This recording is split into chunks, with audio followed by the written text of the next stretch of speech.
Bonjour. L'un des fléaux de notre pays, l'une des causes de ses difficultés, c'est son déficit commercial. Plus de 70 milliards d'euros en 2011, et cela ne devrait pas s'arranger en 2012. Alors certes, il y a dans ce déficit le poids de la facture énergétique. Mais la seconde cause de ce déficit, c'est l'automobile, la filière automobile. En 2004, ce secteur affichait un excédent de 12,3 milliards d'euros. Cet excédent s'est transformé en un déficit de 5,3 milliards d'euros. Les Allemands, eux, ont réalisé en 2011 100 milliards d'excédents sur ce seul secteur. Alors cherchez l'erreur. Pour tenter de comprendre ce qui s'est passé dans cette filière, pour dégager éventuellement les responsabilités, mais aussi pour analyser ce qui marche aujourd'hui, et oui, il y a des entreprises de ce secteur qui se portent bien, eh bien, Xerfi Canal a invité un des grands acteurs du secteur. Alors non pas le représentant d'un constructeur, mais le patron d'un des grands équipementiers français qui travaille précisément avec tous les constructeurs mondiaux, français, allemands, mais aussi japonais et chinois. Jacques Aschenbroich, bonjour. Bonjour. Alors vous venez de fêter votre 58e anniversaire, je crois. Vous êtes un mineur, dans le sens que vous êtes un ancien de l'école des mines de Paris. Et c'est une pépinière, l'école des mines, qui a donné de nombreux cadres dirigeants de l'industrie. Après un passage dans l'administration et une brève expérience de cabinet ministériel, c'était, je crois, sous Jacques Chirac à Matignon en 87, vous êtes entré chez Saint-Gobain, et cette autre pépinière de cadres dirigeants pour les grandes entreprises françaises. Vous y resterez 20 ans, gravissant les échelons, apprenant les métiers et visitant le monde. Vous dirigerez des filiales au Brésil, en Allemagne, aux États-Unis. Une belle expérience internationale qui doit vous servir aujourd'hui chez Valeo. Alors Valeo, c'est une entreprise quasi centenaire. C'était un des fleurons de l'équipement automobile, avec le rachat au fil des ans d'une série de marques, Ferrodo, Sibier, Sèvres, etc. Et le nom même de Valeo, c'est tout un programme, puisqu'en latin, je crois, Valeo veut dire « je vais bien ». Alors Valeo allait bien jusqu'à la crise de 2008, qui vit une baisse drastique des ventes et des bénéfices. Et là, tout s'est compliqué, tout s'enchaîne. À la crise extérieure s'ajoute une grave crise interne entre le PDG de l'époque et ses actionnaires. Thierry Morin s'en va en mars 2009, dans des conditions un peu rocambolesques, et vous le remplacez au pied levé. Et non sans quelques frictions, puisque les actionnaires remettront en cause le parachute doré de Thierry Morin. 3 ans après, tout ceci est oublié, ou presque, car Valeo se porte bien, comme la plupart des équipementiers. Une situation qui contraste avec celle des constructeurs français et les chiffres du commerce extérieur. Alors je voudrais que l'on commence cet entretien avec un point sur la conjoncture automobile. Où en est-on ? Le marché français s'était mal comporté en 2011, il se comporte mal depuis le début de l'année, je crois avec une baisse à peu près de 17%. Et qu'en est-il du marché en France, en Europe et dans le monde ?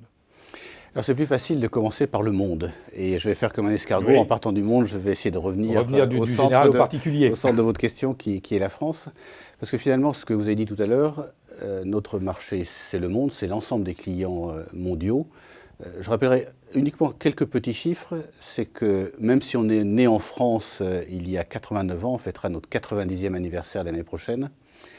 Les clients français qui sont à l'origine de l'existence de Valeo ne représentent plus aujourd'hui que 17-18% de notre chiffre d'affaires. Les clients allemands représentent près de 30% de notre chiffre d'affaires, les clients asiatiques près de 30% de notre chiffre d'affaires et les clients américains 18%. Donc vous voyez que l'obsession qu'on a eue au cours de l'histoire de Valeo et que j'ai eue depuis 3 ans que je suis à la tête de Valeo, qui est d'équilibrer notre portefeuille client et d'équilibrer notre géographie vers l'Asie. Donc notre marché, c'est le monde. Et le marché est en croissance cette année, est en croissance de 4%. Ce sont les chiffres que nous avions donnés au début de l'année. On est en ligne. Essentiellement grâce à l'Asie. Essentiellement grâce à l'Asie.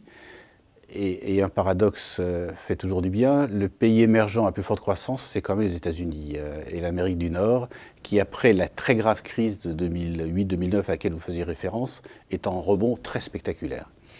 Donc l'Asie se porte bien.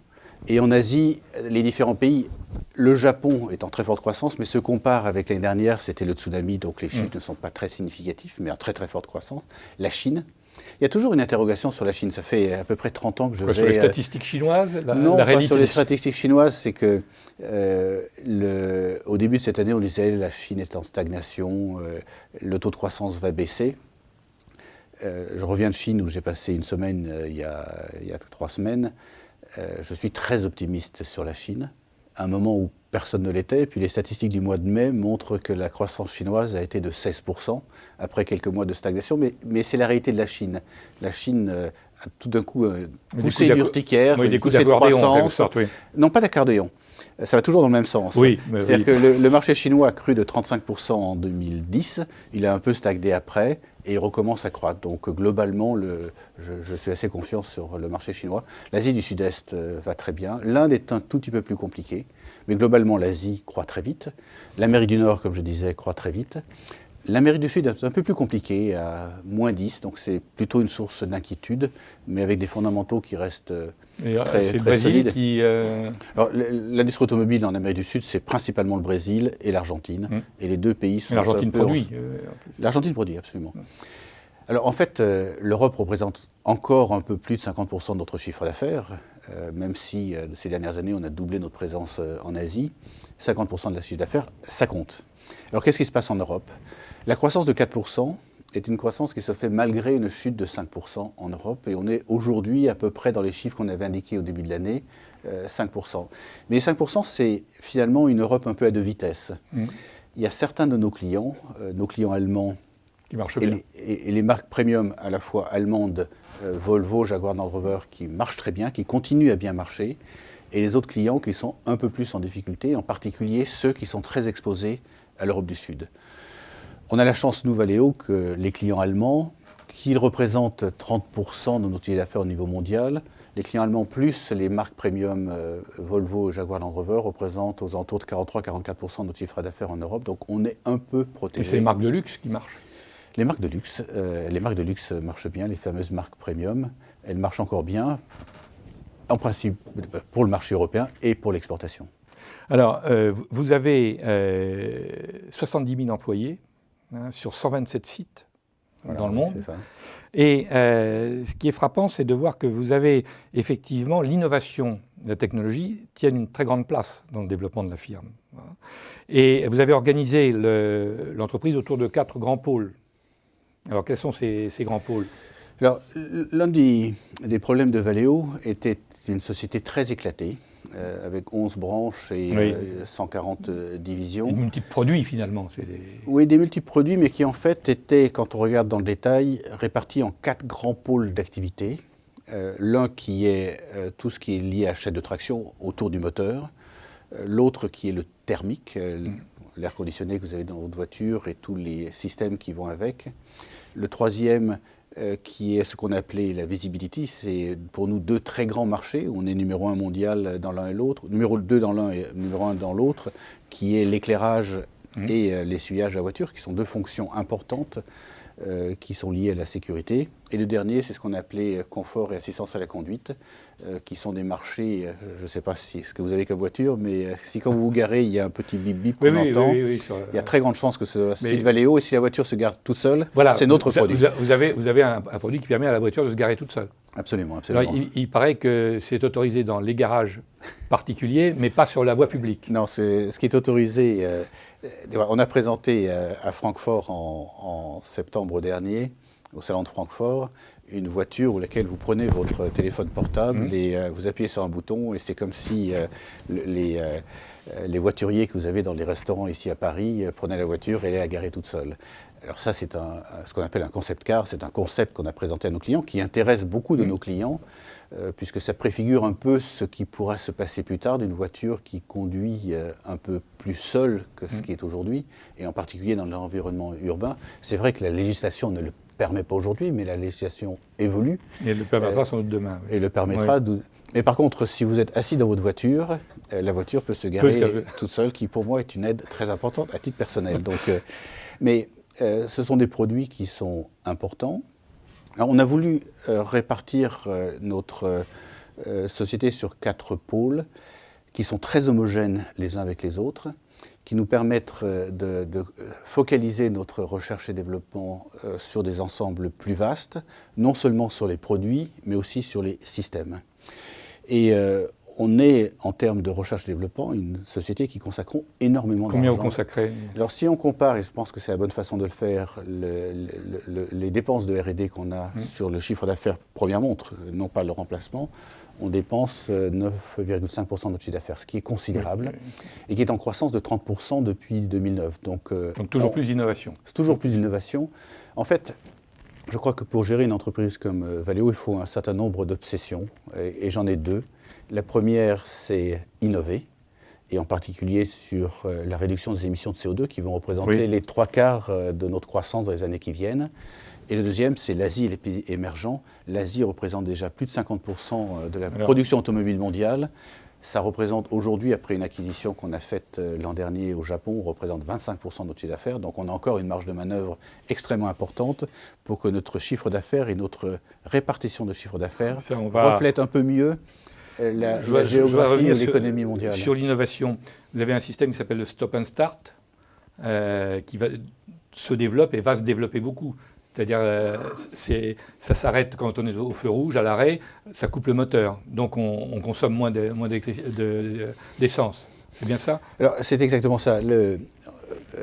Pour nous qui conduisons à Paris ou en région parisienne, on passe finalement plus de temps à arrêter un feu rouge dans un embouteillage qu'à conduire. Donc l'astuce du système Valeo, qui a été développé en liaison avec un de nos clients, le groupe PSA, c'est justement faire en sorte que le moteur s'arrête quand vous arrêtez, qu'il redémarre en appuyant sur l'accélérateur dès que vous avez besoin de conduire. Donc vous économisez beaucoup d'énergie, c'est plus de 15% en régime urbain, donc c'est considérable.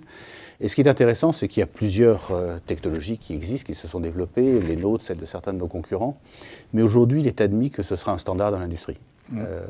Combien de temps il faudra, je n'en sais rien, mais on voit que nos prises de commandes sont très importantes.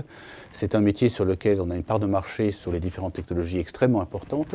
Et surtout, c'est une base technologique qui nous permet de développer non seulement ces produits Stop and Start, mais des produits qui sont un trend qu'on voit aujourd'hui, qu'on est en train de développer et de promouvoir auprès de nos clients, qui sont des hybrides abordables. L'hybride, finalement, c'est l'association d'un moteur thermique et d'un moteur électrique, qui permet de combiner les deux avantages de l'un et l'autre, mais aussi ça combine les coûts. Et ce qu'on veut, c'est de développer une technologie, et on a des idées, on est en train de la promouvoir auprès de tous nos clients, d'un hybride abordable qui est basé sur notre technologie. Parce que le prix est un peu dissuasif actuellement. On essaye de réduire de 50% le coût. Après, nos clients feront ce qu'ils voudront sur le prix. Ce qui est frappant aussi, c'est qu'on voit bien que vous développez avec vos clients, il y a quand même une étroite relation, puisque vous avez énormément de projets en copartage, je crois que vous avez 1800. Hein. Alors, qu'est-ce que c'est que ces copartages de projets? Alors, c'est un co-développement qu'on a avec nos clients. En fait, tout le travail qui a été fait au cours des dernières années, comme je disais tout à l'heure, d'un équipementier français, on est devenu un équipementier allemand, un équipementier américain, un équipementier japonais, coréen, chinois. Et c'est la façon dont je souhaite que Valeo transforme sa relation avec les clients, c'est qu'on ne soit pas un équipementier un peu apatride, même si on est très fier d'être français, mais qu'on soit vraiment dans l'interface avec nos clients, représenté par des gens qui sont locaux, qui sont très implantés auprès de nos clients. Et on est devenu au cours des années un des équipementiers stratégiques de la plupart de nos clients. Ça veut dire quoi? Ça veut dire qu'on partage en permanence, plusieurs fois par an, nos roadmaps technologiques, c'est-à-dire que les idées qu'on a pour développer nos technologies sur les quatre pôles. Votre recherche et vos... Nos recherches, mais on fait toujours l'interface avec les souhaits de nos clients, parce que, évidemment, on peut pas...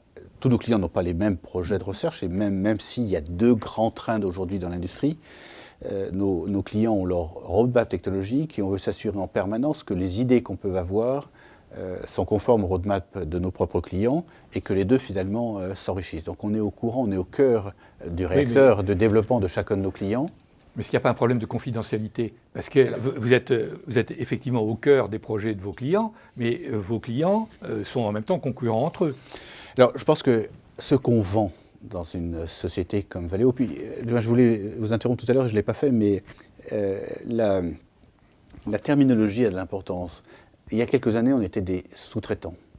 On est devenus des fournisseurs et maintenant des équipementiers.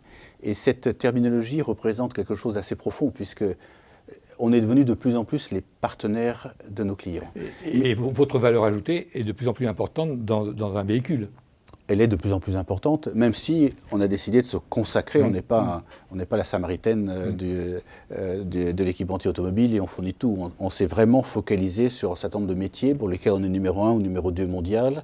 Et c'est ce qu'on veut faire, c'est densifier ce qu'on sait faire pour aller de plus en plus loin dans les métiers qu'on sait faire. On ne veut pas additionner d'autres métiers. On est content avec ce qu'on a. On peut croître d'une dizaine de % par an ce qui est assez considérable en termes purement organiques. On a beaucoup de frais de recherche et développement et on veut faire très bien ce qu'on fait. Donc, ce qu'on vend, c'est la confiance. Et je pense que c'est important. Quand on prend une commande chez un de nos clients, on a 2 ans où on est une société d'engineering, on développe le produit pour notre client. Ensuite, on va démarrer la production. Ensuite, on va livrer pendant 4, 5, 6 ans le véhicule correspondant. Et après, pendant une dizaine d'années, nous avons contractuellement l'obligation d'assurer le service après-vente et la fourniture sur le marché du remplacement. Donc quand un client vient vers nous et nous donne une commande, c'est une relation entre Valeo et le client qui durera une quinzaine d'années. Oui. Donc c'est très très long. Et c'est cette confiance qu'on vend. La confiance qu'on est une société d'engineering capable de développer. Et la pérennité du... Quand vous nous donnez une commande, souvent vous ne savez pas exactement ce que vous voulez. Nous, on ne sait pas exactement quand on va le faire, mais 2 ans après, les ingénieurs de chez vous et les ingénieurs de chez nous ont fait en sorte que le produit existe et peut être livré dans le véhicule. Et ensuite, les 5 ans, on livre sans défaut, si possible, avec la bonne cadence, une logistique parfaite, pas de problème de qualité, pas de problème de disponibilité de nos pièces. Donc c'est une très grande... Donc en fait, on vend cette confiance.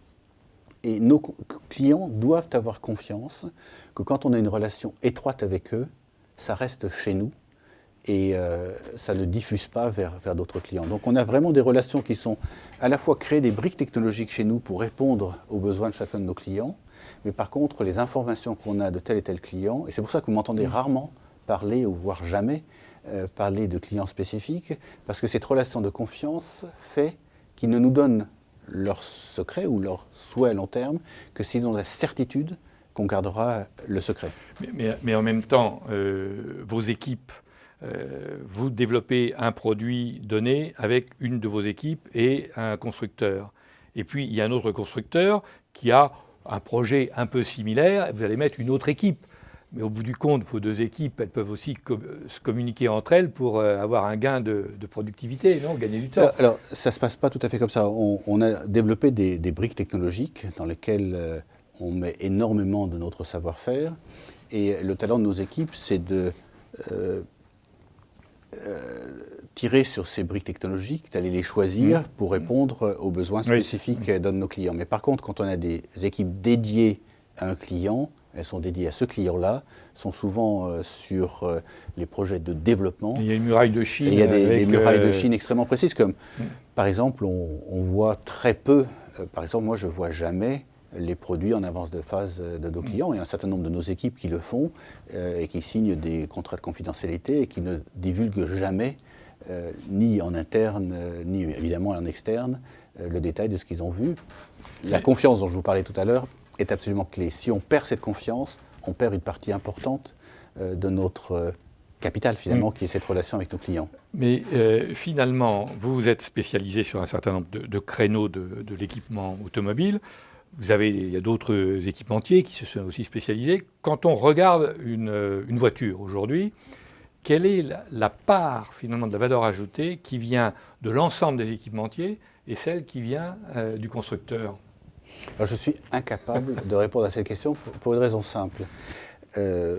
Probablement, nos clients achètent 70% du coût d'une voiture. Mais nous, on achète aussi 60% du coût de nos équipementiers. Donc, finalement, c'est une imbrication extrêmement dense de fournisseurs, de co-développeurs qui travaillent ensemble sur des projets. Donc, on peut répondre très indirectement à la question. C'est probablement de l'ordre de 70% qui viennent des équipementiers en tout genre, mais nous-mêmes, on a nos propres fournisseurs. Alors, comment expliquer les chiffres et le déficit de la filière automobile en France ? Vous n'avez pas une question plus facile ? Non, je pense qu'il y a 2 chiffres qui sont intéressants. Celui sur le commerce extérieur dont vous avez parlé, qui sont assez spectaculaires, puisque les Allemands exportent 100 milliards et nous, on a un déficit de plus de 5 milliards. Les déficits est passé loin, on a perdu 10 milliards entre l'excédent il y a quelques années et le déficit, ou 15 milliards entre l'excédent et le déficit aujourd'hui. Une petite parenthèse, la balance commerciale de Valeo est positive de 1,5 milliard et a plutôt tendance à croître. Et ça, c'est important de le Mais je pense qu'il y a deux sujets qui sont importants. Et le plus important... Pardon, je reviens un tout petit peu en arrière. Il y a aussi le fait que la production automobile en France a diminué, alors que la production automobile en Allemagne a monté. Pendant cette période-là, quand on regarde sur 10 ans... Le nombre de voitures sorties des usines... Sorties des usines françaises a baissé, puisqu'elle est passée de 3 millions à 2 millions en France, alors qu'elle est montée de 3,5 à 4,5, 5 en Allemagne. Et ce sont ces chiffres qui sont spectaculaires. Nos clients allemands ont continué à produire en Allemagne des produits qu'ils exportent dans le monde entier à partir d'une base allemande.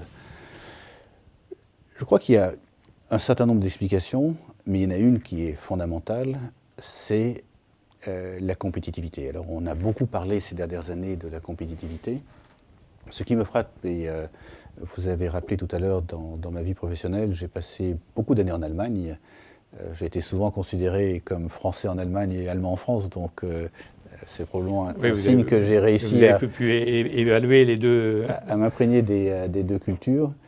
Le travail qui a été fait par nos concurrents allemands ou nos partenaires allemands est assez considérable ces dernières années. Et quand on compare, et à mon avis c'est ce qui permet de mesurer la compétitivité entre deux pays, le coût du travail par heure travaillée, il était de 10% inférieur à l'Allemagne il y a 10 ans. Mais il est 5%, 7% supérieur aujourd'hui. Il y a un différentiel de 15 Il y a un différentiel de 15 sur 10 ans. Mais ce n'est pas ce qui explique seulement... Ça explique une grande partie. Ça explique une grande partie. Dans notre métier, nous Valeo, alors je vais parler pour les équipementiers, nos clients sont français et allemands, nos concurrents sont allemands. Et quand on regarde aujourd'hui, et on fait des benchmarks assez complets et assez précis de nos concurrents, on essaye de les connaître, tout ce qu'ils publient, tout ce qu'ils font, leurs brevets, leurs produits, on essaye d'avoir une connaissance assez précise. Et on est des métiers mondiaux, c'est-à-dire qu'il faut qu'on accompagne nos clients au niveau mondial, et il faut aussi qu'on soit régional, parce qu'on ne peut pas livrer nos clients européens à partir d'une base exotique qui serait chinoise, américaine, etc. On doit être local. Nos concurrents sont allemands. Quand on regarde leur base géographique entre les pays à coût élevé, France, Allemagne, Espagne, Italie, et pays à bas coût comme tous les pays d'Europe de l'Est, on a à peu près les mêmes répartitions. Donc le coût est important. On prend des parts de marché avec nos clients allemands, c'est-à-dire qu'on a augmenté assez considérablement nos parts de marché. Donc on n'a pas un problème d'offre de produits, mais on a un problème de coût. Et souvent, on a de plus en plus de mal à localiser en France un certain nombre de productions. Donc on prend la commande et on la localise en France si on arrive à être rentable en France. Sinon, on doit malheureusement la localiser en dehors de France. Est-ce qu'il n'y a pas aussi un problème d'automatisation? Est-ce que si vous avez de nouvelles unités de production très automatisées, vous ne résolvez pas une partie du problème du coût de... Je crois que c'est un faux débat. J'entends souvent dire que la productivité française serait très supérieure à la productivité allemande, à la productivité d'autres pays, qu'on aurait compensé une partie de ces hausses des coûts salariales par heure travaillée, qui le thermomètre que j'utilisais tout à l'heure. Je pense que c'est un faux débat. Dans une entreprise comme les nôtres, la productivité est la même partout. Alors, dans les pays à coût de salaire équivalent, donc France et Allemagne, on a la même productivité, et chaque fois qu'on fait un effort de productivité dans un pays, immédiatement, ça se transfère dans l'autre. Donc on a en gros la même productivité dans des pays comme la France et comme l'Allemagne. On a des productivités plus faibles parce qu'on économise en termes d'automatisation de nos usines dans des pays comme la Chine, l'Inde et voire les pays de l'Est.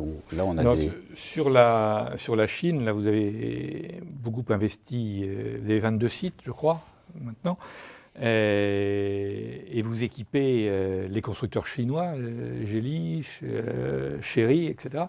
Et vous produisez en Chine pour les voitures chinoises. Alors, en 2015, je crois que la Chine va devenir, avec la France, le premier pays du groupe en termes de chiffre d'affaires et d'effectifs. Mais est-ce qu'à terme, ces voitures chinoises équipées d'équipements Valeo produits en Chine ne vont pas revenir sur le marché européen et français vendus par les entreprises chinoises?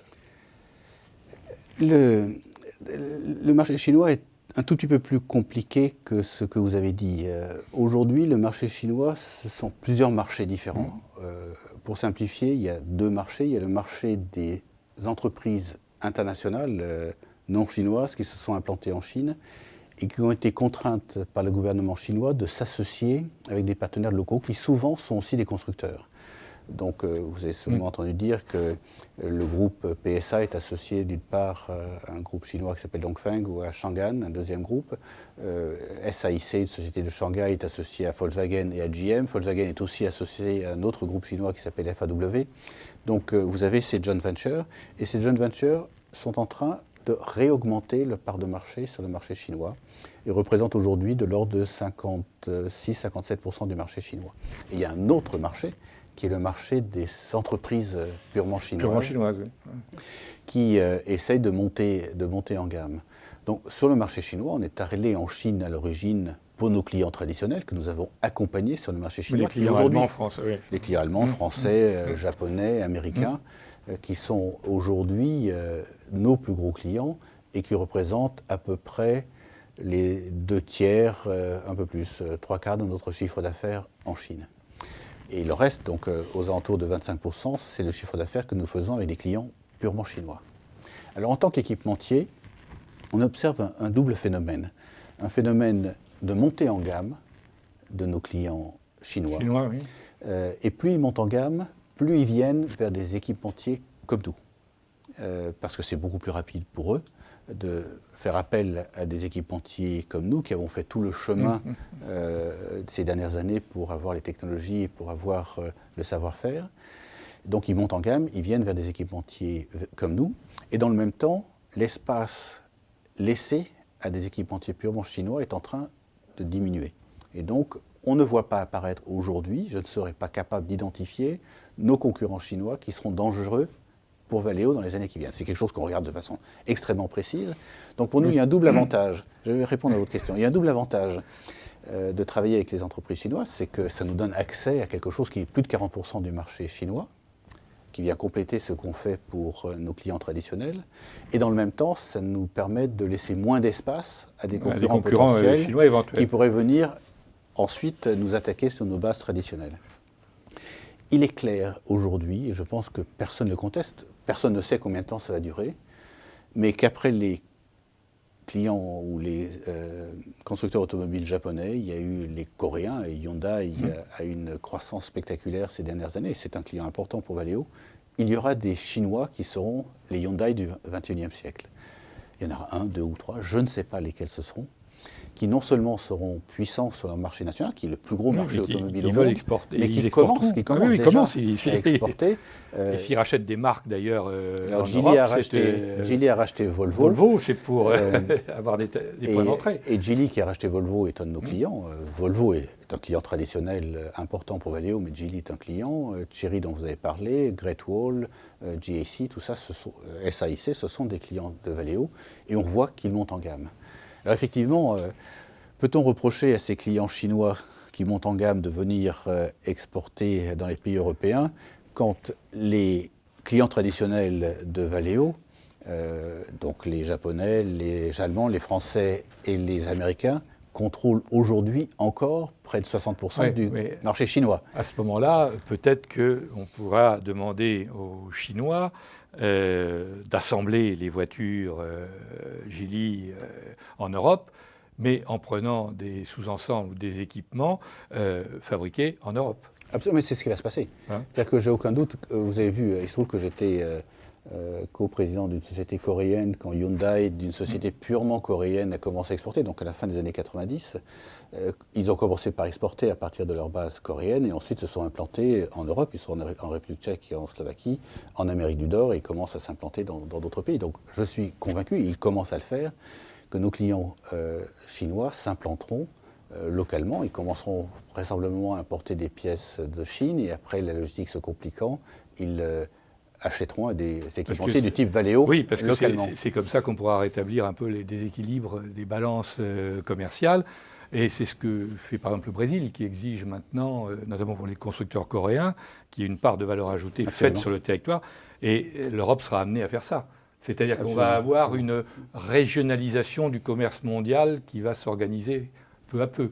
Oui, et qui s'est organisé, on l'a bien vu quand Hyundai ou quand les Japonais se sont implantés. Ils ont soit demandé des équipementiers européens de les livrer ou des équipementiers américains, qui étaient souvent Valeo des deux côtés, soit demandé à leurs équipementiers traditionnels de venir s'implanter en Europe, en Amérique du Nord. Donc on verra le même phénomène. Mais on arrive toujours à la même conclusion. Pour que Valeo survive, ou pour que nos clients automobilistes survivent, il faut finalement deux raisons. La première, il faut avoir de bons produits. La deuxième, il faut être compétitif en termes de coût. Il n'y a pas de miracle. Et innover, continuer. Donc de bons produits, c'est innover en permanence. Bien, Jacques Aschenbroich, merci. Merci.